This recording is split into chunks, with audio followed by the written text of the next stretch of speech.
श्रीपादराजं शरणं प्रपद्ये. अध्याय 3. शंकर भट्ट व पळणीस्वामी यांची कुरवपुरात भेट. श्रीपाद श्रीवल्लभ स्वामींच्या नित्यस्मरणाचा महिमा. श्रीपाद श्रीवल्लभांच्या कृपेने मी आता विचित्रपूरहून निघालो. चिदंबरम येथील परमेश्वराच्या दर्शनासाठी माझे मन उत्सुक होते. 3 दिवस माझा प्रवास आनंदाने झाला. न मागता जेवणाची सोय व्हायची ही ईश्वर कृपाच होती. 4थ्या दिवशी एका ब्राह्मणाच्या घरासमोर उभे राहून भिक्षा मागितली. त्या घरातून अतिशय रागारागात एक स्त्री बाहेर आली व इथे काही अन्न मिळणार नाही म्हणून जोरात ओरडली. मी थोडा वेळ तसाच घराबाहेर उभा राहिलो. घरातील यजमान बाहेर येऊन म्हणाले, अहो, अतिथी अभ्यागताचे स्वागत करण्या एवढा भाग्यवान मी नाही. माझी बायको मोठी कजाग आहे. तिला राग आला की ती माझ्या डोक्यावर मातीची मडकी फोडते. या बाबतीत माझी पत्नी व गुरुपत्नी या सारख्याच आहेत, परंतु त्यांच्यात एक फरक आहे. माझी पत्नी फुटलेल्या मडक्यांची किंमतही माझ्याचकडून वसूल करते, पण गुरुपत्नी त्यांना म्हणजे गुरूंना त्यासाठी छळत नाही. आताच माझ्या डोक्यावर काही मडकी फुटली आहेत. त्या फुटलेल्या मडक्यांच्या किमतीची भरपाई मला त्वरित केली पाहिजे. खरे तर आमच्या घरात खाण्यापिण्याची काहीही कमतरता नाही. माझ्यासाठी हे सगळे अत्यंत त्रासदायक असते. धार्मिक कार्यक्रमांमध्ये दक्षिणा म्हणून वाटले जाणारे पैसे मला जर आज मिळाले तर काळजीचे काही कारण नाही, पण ते शक्य नसल्यास मला तेवढी रक्कम कुणाकडून तरी कर्ज म्हणून घेतली पाहिजे. परत कुठून तरी दक्षिणा मिळाली की मी ते कर्ज परत करीन. दक्षिणा म्हणून मिळालेल्या पैशातून काही भाग कर्ज फेडण्यासाठी वापरायचे आणि उरलेले पैसे माझ्या पत्नीच्याच हातात ठेवायचे, असे काही दिवस मी करीत होतो. पण हल्ली माझी पत्नी दक्षिणेचे सगळेच पैसे माझ्याकडून घेऊन टाकते. त्यामुळे कर्जफेडीसाठी दुसरा मार्गच नसतो. शिवाय माझी ही अवस्था माहिती असलेले लोक मला कर्ज द्यायलाही तयार नसतात. ते मला विचारतात, तू कर्ज फेडणार कसे? दक्षिणेच्या रकमेतून कर्जफेड करण्याचा विचार करीत असलास तर आता तर तो मार्गही बंद झालाय. बरं, माझी आर्थिक परिस्थिती छान असल्यामुळे मला कोणी दानही देत नाही. उलट ते माझी चेष्टाच करतात. मला आता या फुटलेल्या मडक्यांची किंमत तर द्यायलाच हवी. माझ्या पत्नीने आता तुला धारदार आवाजात फटकारल्यानंतर मला घरात बोलवून सांगितले, रस्त्यावर एक वाटसरू उभा आहे, तू त्याच्याबरोबर जा आणि कुठे दान मिळाल्यास ते आण, त्यानंतरच तुला अन्न मिळेल. त्यानंतर बायकोच्या हातातील खेळणे बनलेल्या त्या पतीने मला सांगितले की तोही माझ्याबरोबरच भिक्षेसाठी येईल. त्याने सांगितले की त्याला त्या गावातील सगळ्या ब्राह्मणांच्या घराची चांगली माहिती आहे, त्यामुळे त्यांना तिथे जेवण आणि दक्षिणाही मिळू शकेल. मला आश्चर्य वाटले. मनात विचार आला, श्रीपाद श्रीवल्लभ स्वामी, काय ही भयंकर परीक्षा. त्या ब्राह्मणाबरोबर मी त्या गावातील प्रत्येक ब्राह्मणाच्या घरी गेलो. कुणीही त्या दिवशी आम्हाला ना जेवायला घातले ना काही दक्षिणा दिली. तो ब्राह्मण दुःखी होऊन म्हणाला, मी तर कमनशिबी आहेच, पण माझ्या संगतीने तुमचेही नशीब फिरलेले दिसते. नंतर मी त्याला म्हटले, श्री दत्तात्रेय हे सर्व शक्तिमान असून सर्व प्राणीमात्रांना अन्न पुरवणारे तर तेच आहेत. या कलियुगात ते श्रीपाद श्रीवल्लभ या नामरूपाने कुरवपूरला अवतरले आहेत. मी त्यांच्याच दर्शनासाठी कुरवपूरला जात आहे. आपण आता त्या औदुंबराच्या झाडाखाली बसून त्यांचे नामस्मरण करूया आणि बाकी सर्व काही श्री दत्तात्रेय प्रभूंच्या इच्छेवर सोपवूया. तो ब्राह्मण त्यासाठी तयार झाला. भुकेने पोटात कावळे ओरडत होते. अतिशय क्षीण आवाजात आम्ही श्रीपाद प्रभूंच्या नामाचे स्मरण करीत असतानाच मागे भेटलेले राजाचे काही दूत आमच्याजवळ येऊन म्हणाले, अहो, बरे झाले तुमची भेट झाली. आमचे युवराज आता बोलायला लागले आहेत. राजाने तुम्हाला त्वरित घेऊन येण्याची आज्ञा केली आहे. कृपा करून तुम्ही आमच्याबरोबर यावे. आमची केविलवाणी अवस्था त्या राजदूतांपासून लपवणे मला शक्य झाले नाही. मी त्यांना सांगितले की मी एकटा येऊ शकणार नाही, माझ्याबरोबर माझे हे मित्रही आहेत, त्यांना बरोबर घेतले पाहिजे. त्यांनी ते मान्य केले आणि घोड्यांच्या पाठीवर बसवून आम्हाला मोठ्या आदराने ते घेऊन गेले. हे पाहून अग्रहारपूर गावात राहणारे सर्वजण आश्चर्यचकित झाले. महाराज आम्हाला बघून म्हणाले, महात्मा, तुम्ही थोर पंडित आहात हे कळल्यावरही मी तुमचा सत्कार न करताच रिकाम्या हाताने तुम्हाला जाऊ दिले. तुम्ही गेल्यानंतर युवराज बेशुद्ध झाले. आम्ही घाबरून अनेक उपाय केले. बऱ्याच वेळाने त्यांनी डोळे उघडले आणि श्रीपाद श्रीवल्लभ दिगंबरा, श्री दत्त दिगंबरा या मंत्राचा उच्चार ते करू लागले.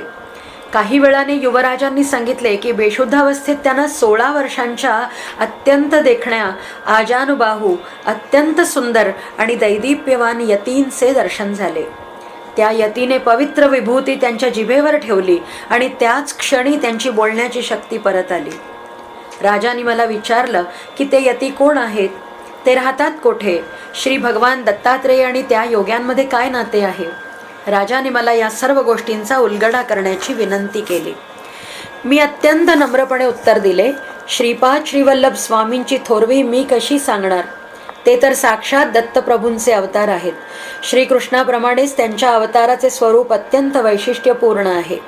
त्यांच्याबद्दल मी जे काही ऐकले आहे ती माहिती अत्यल्प आहे.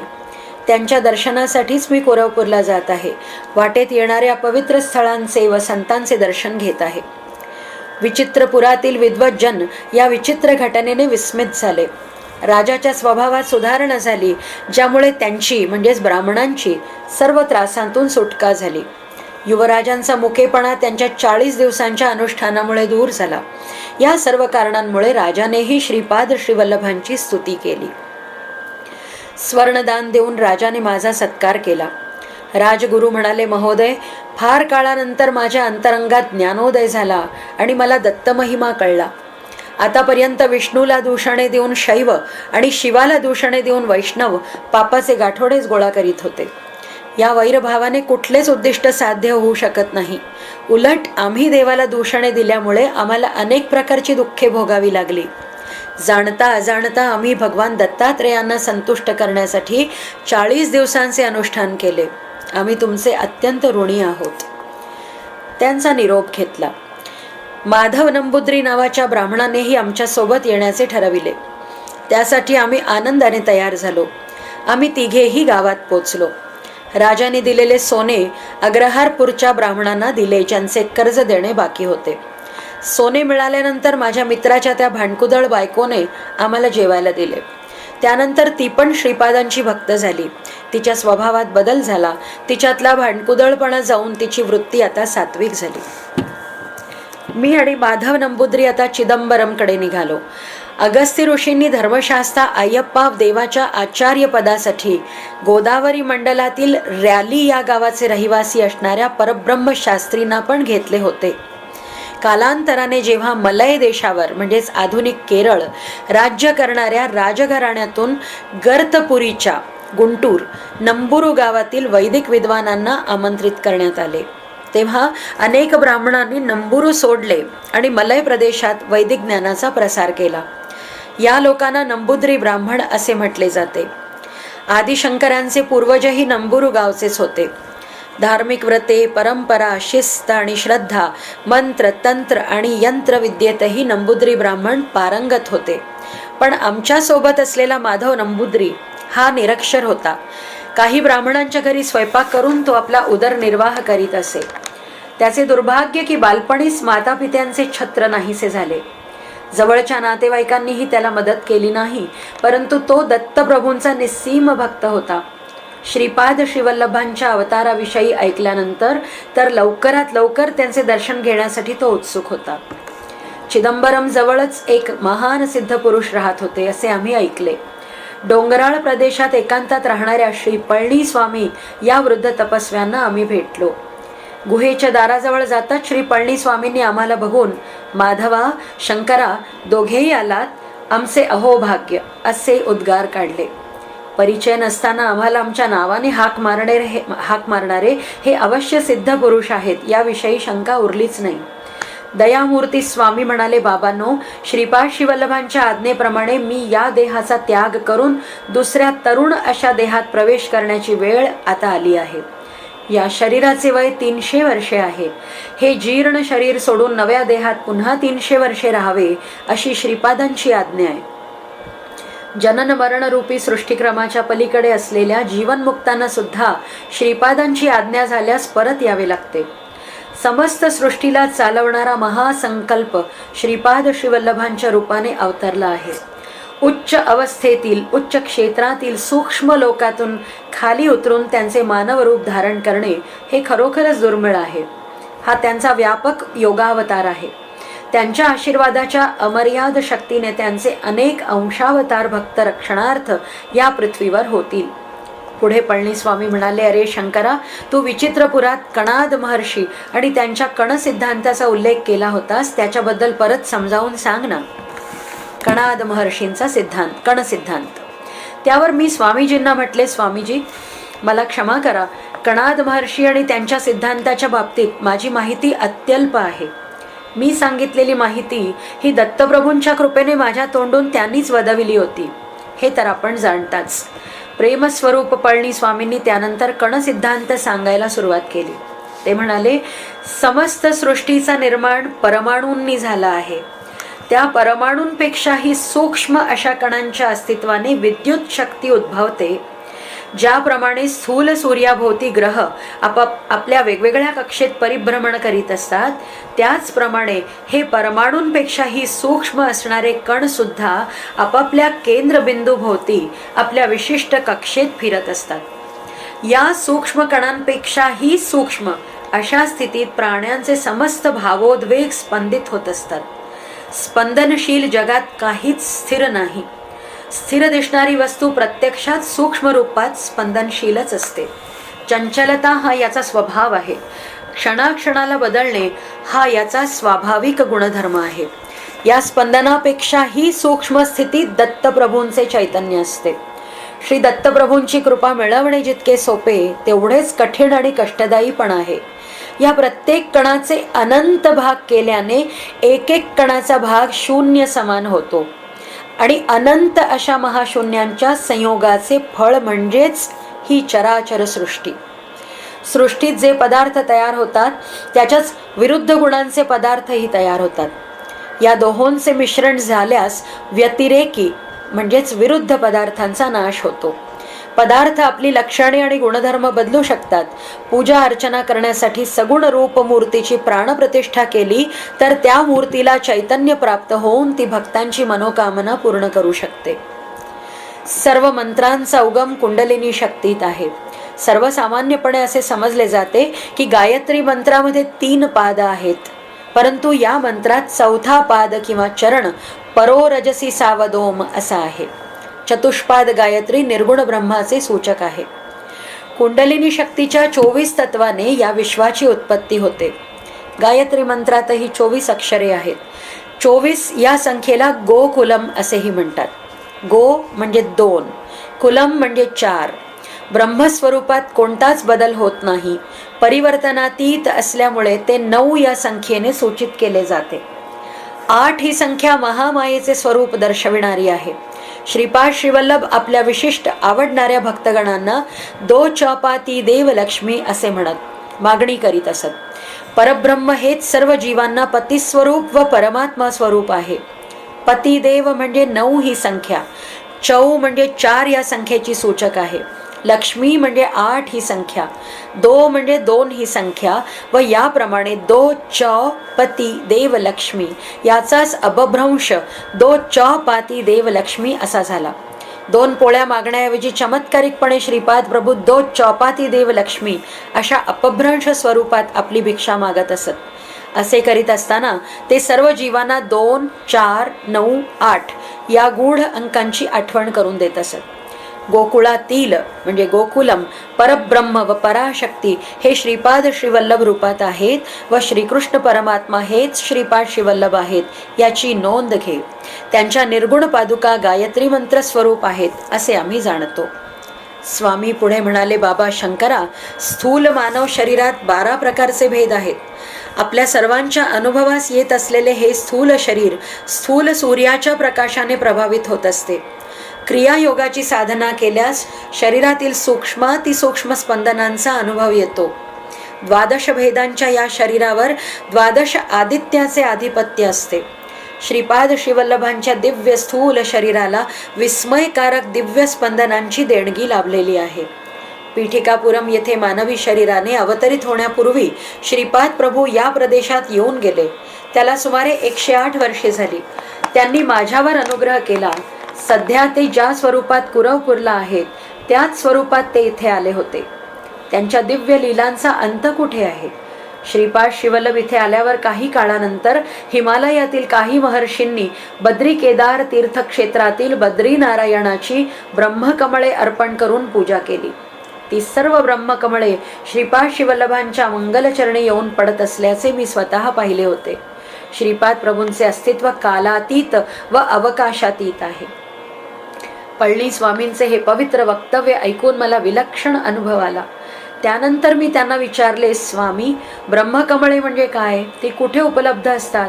त्या फुलांनी पूजा केल्याने श्री दत्तप्रभू संतुष्ट होतात असे आपल्या सांगण्यावरून कळले. तरी कृपा करून आपण माझ्या शंकेचे समाधान करावे. ब्रह्मकमळाचे वर्णन. श्री पळणी स्वामी दयार्द्र दृष्टीने माझ्याकडे बघत म्हणाले, श्री महाविष्णूंनी ब्रह्मकमळानेच श्री सदाशिवाची पूजा केली होती. श्री विष्णूंच्या नाभीतील कमळालाही ब्रह्मकमळ असेच म्हणतात. श्री दत्तप्रभूंची या कमळांनी पूजा केल्यास भक्ताला ऐहिक आणि आत्मिक संपत्तीचा लाभ होतो. दिव्य लोकातील ब्रह्मकमळासारखेच कमळ भूमंडळातील हिमालयामध्ये सापडते. सुमारे 12,000 फुटावर हिमालयात वर्षातून एकदाच हे उमलते, तेही मध्यरात्रीच्या वेळीच. हे आणखी एक आश्चर्य. ते उमलत असताना सभोवतालचा परिसर अद्भुत सुवासाने भरून जातो. हिमालयातील योगी साधक हे अद्भुत दृश्य बघण्यासाठी कित्येक दिवस व महिने अत्यंत आतुरतेने वाट पाहत असतात. शरद ऋतूपासून ते वसंत ऋतूपर्यंत ही फुले बर्फातच दबलेली असतात. चैत्र मास प्रारंभ होताच बर्फातून ही फुले बाहेर येतात. ग्रीष्म ऋतूमध्ये याची विकासाची प्रक्रिया पूर्ण होते. श्रावण शुद्ध पौर्णिमेच्या मध्यरात्री ही फुले पूर्णपणे उमलतात. याच वेळी अमरनाथ मधील अमरेश्वर हिमलिंगाचे दर्शन होते. अरे बाबा शंकरा, हिमालयात तपश्चर्या करणाऱ्या तपस्वी सिद्ध पुरुष व साधकांच्यासाठी हा अद्भुत चमत्कार सध्या होत आहे आणि कायमच होत राहील. या ब्रह्मकमळांच्या दर्शनाने सर्व पातकांचा नाश होतो. योगसिद्धीच्या मार्गातील विघ्ने नष्ट होतात. हा चमत्कार तत्काळ फळ देणारा आहे.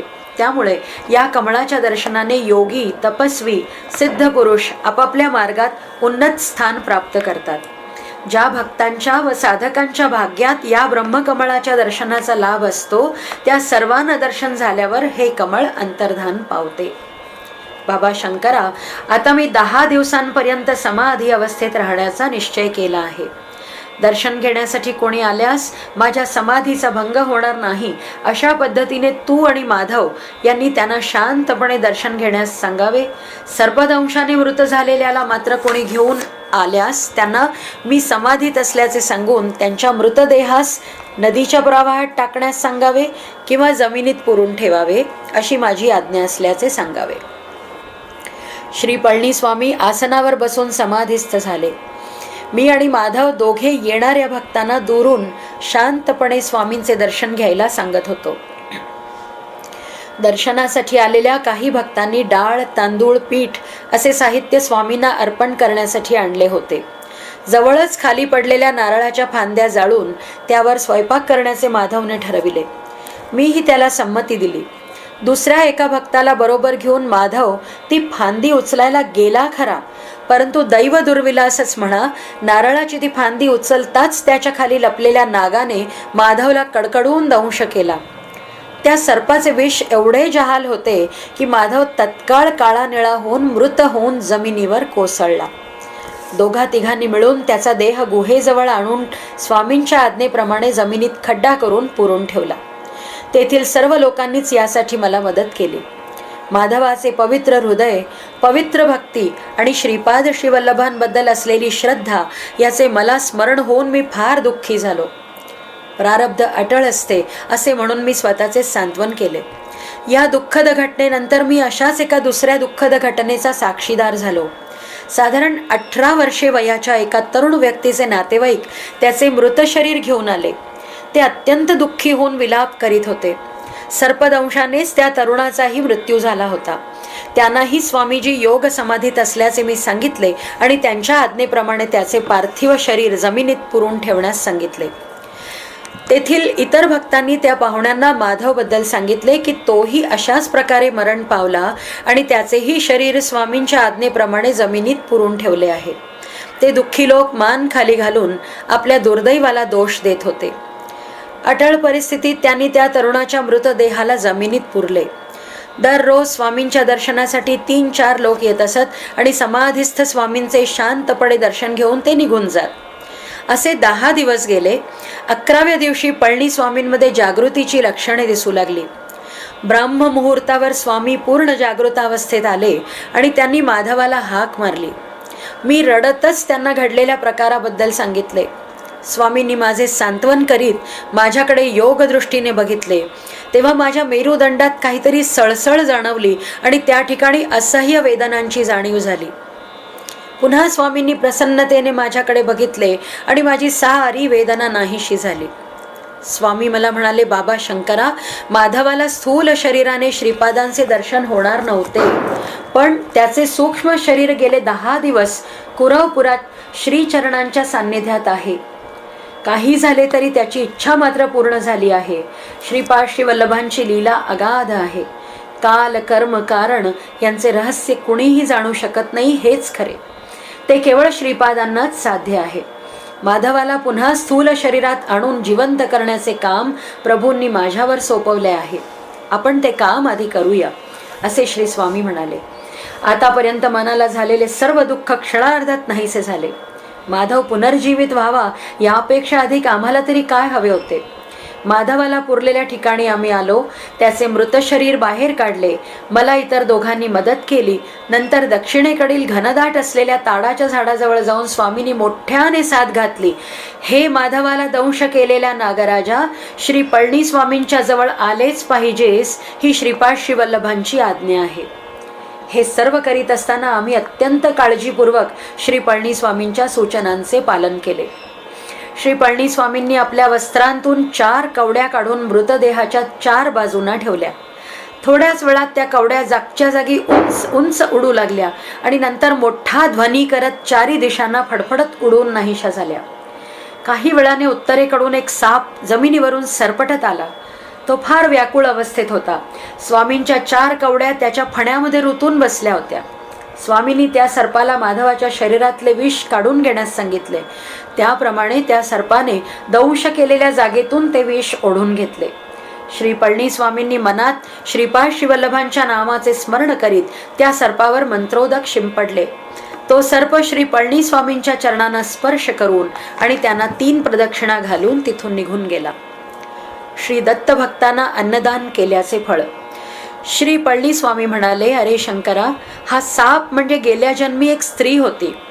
तिने एकदा एका दत्तभक्ताला जेवू घातले होते. ती वृद्ध झाली. तिने आयुष्यात काही पाप आणि काही पुण्य केले होते. सहज संतुष्ट होणे हा दत्त स्वभाव आहे. मृत्यूनंतर ही स्त्री यमलोकात गेली. तिला यमराजांनी म्हटले, तू एकदा एका दत्तभक्ताला जेवण दिल्यामुळे तुला विशेष पुण्य लाभ झाला आहे. सध्या श्री दत्तप्रभू मनुष्य लोकात श्रीपाद श्रीवल्लभ रूपात राहत आहेत. त्यांनी आम्हाला आज्ञा केली आहे की तुझ्या या विशेष पुण्य लाभामुळे तुझ्या पापपुण्याच्या खात्यात बदल करून तुला पुण्य अधिक मिळून पापफळ कमी व्हावे. त्याप्रमाणे चित्रगुप्ताने तुझ्या खात्यात बदल केलेला आहे. तेव्हा तू पाप प्रथम भोगणार की पुण्यफळ? त्यावर ती स्त्री म्हणाली, थोडे असलेले पापफळ मी आधी भोगेन आणि पुण्याचा परिणाम असणाऱ्या आयुष्याचा उपभोग मी नंतर घेईन. त्याप्रमाणे तिला सर्प योनीमध्ये जन्म मिळाला. पापवृत्तीमुळे जो वाटेत आडवा येईल त्याला ती दंश करू लागली. त्यामुळे तिचे पाप वाढून ती अधिक पापसंचय करते आहे. अरे बाबा, सर्प 4 स्वभावाचे असतात. पहिल्या प्रकारचे सर्प कुणालाही इजा न करता अन्न म्हणून वायू भक्षण करून योग्यांसारखे जगतात. दुसऱ्या प्रकारचे सर्प कुणाचीही सावली पडतात चवताळून ज्यांची सावली पडली असेल त्यांना ठार करतात. तिसऱ्या प्रकारचे सर्प माणसांना घाबरून त्यांच्या नजरेपासून लांब राहण्याचा प्रयत्न करतात. कोणी समोर आले आणि त्या सर्पांना त्यांनी इजा केली नाही तरी घाबरून पळून जातात.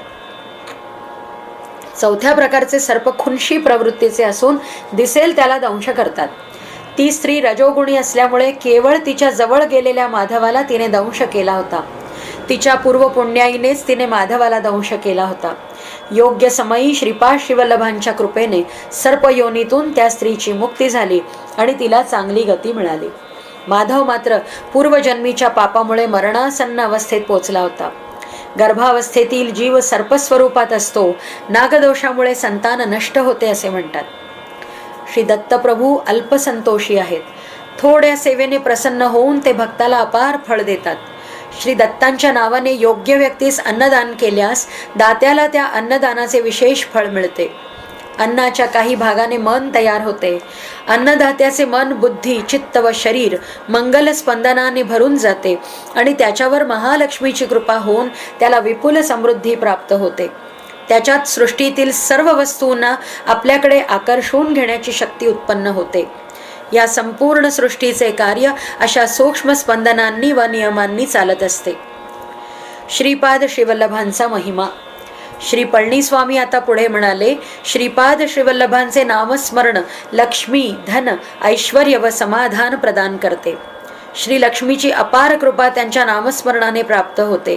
त्यांच्या अनुग्रहितांच्या भाग्याचे काय वर्णन करावे. श्रीचरणांच्या कृपेनेच 10 दिवसांपूर्वी जमिनीत पुरलेल्या माधवाच्या शरीराला काहीही झाले नाही.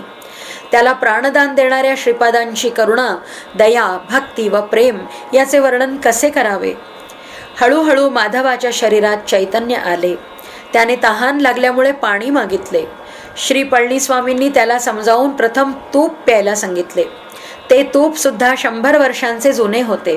माधवाने तूप पिण्यास नकार दिला असता स्वामींनी तूप प्यायल्यावर पाणी देईन असे वचन देऊन त्याला तूप प्यायला भाग पाडले. पूर्ण तूप प्यायल्यानंतर माधवाला फळाचा रस आणि त्यानंतर काही वेळाने पाणी देण्यात आले.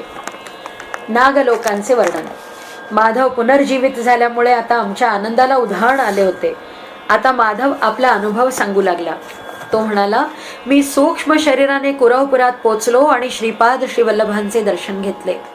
ते खूप उंच आजानुबाहू असून त्यांचे नेत्र विशाल आहेत. त्यांच्या नेत्रातून समस्त प्राणीमात्रांविषयी करुणा, दया, प्रेम निरंतर पाझरत असते. मी स्थूल देहधारी नसल्यामुळे श्रीपादांशिवाय मी इतर स्थूल देहधारी भक्तांना दिसत नव्हतो. श्रीपाद श्रीवल्लभांनी मला कुरवपूर या द्वीपाच्या मध्यभागी जा अशी आज्ञा केली. श्रीपादांचे नामस्मरण करीत मी त्या द्वीपाच्या मध्यभागातून खोल विवरात शिरलो. भूमीमध्ये खोलवर भूकेंद्राजवळ अनेक प्रासाद असल्याचे मला आढळले. तो पाताळ लोकच आहे असे मला कळले. स्थूलता पाहणाऱ्याला स्थूल रूप पदार्थच दिसतात. माझ्यासारख्या सूक्ष्म रूपधारी शरीराला सूक्ष्म रूप असलेले लोक दिसले. तिथे असणारे लोक नाग जातीचे असून त्यांनी आपल्या इच्छेप्रमाणे रूप धारण केले होते. इच्छित रूप धारण करण्याची शक्ती त्यांच्यात होती. त्यांना सर्वसामान्यपणे नाग रूपातच संचार करायला आवडे. तिथे मी अनेक महासर्पही बघितले. काही सर्पांना तर 1000 फणा होत्या. फण्यांवर मणी असून त्या मण्यातून दिव्य तेज प्रसारित होत होते. काही सर्प गहन मौन मुद्रेत असून योग समाधीत असल्यासारखे भासत होते. आश्चर्य असे की त्यातीलच एका 1000 फण्यांच्या महासर्पावर श्रीपाद श्रीवल्लभ श्री महाविष्णूंसारखे शयन करीत होते. काही महासर्प वेदगान करीत होते. चिदानंद स्वरूपात श्रीपाद स्वामी ते मधुर गायन ऐकत होते. माझ्या शेजारी असलेला एक सर्प मला सांगू लागला, श्री दत्तात्रेयांचा महामहिमा. पूर्वयुगात श्री दत्तप्रभू नेपाळ देशात चित्रकूट इथे असलेल्या अनसूया पर्वतावर अत्री अनसूयेच्या पोटी अवतरले. अवतार न संपवता ते सूक्ष्म रूपात नीलगिरी शिखरावर, श्रीशैल शिखरावर, शबरगिरी शिखरावर व सह्याद्री या पर्वतावर संचार करीत असतात.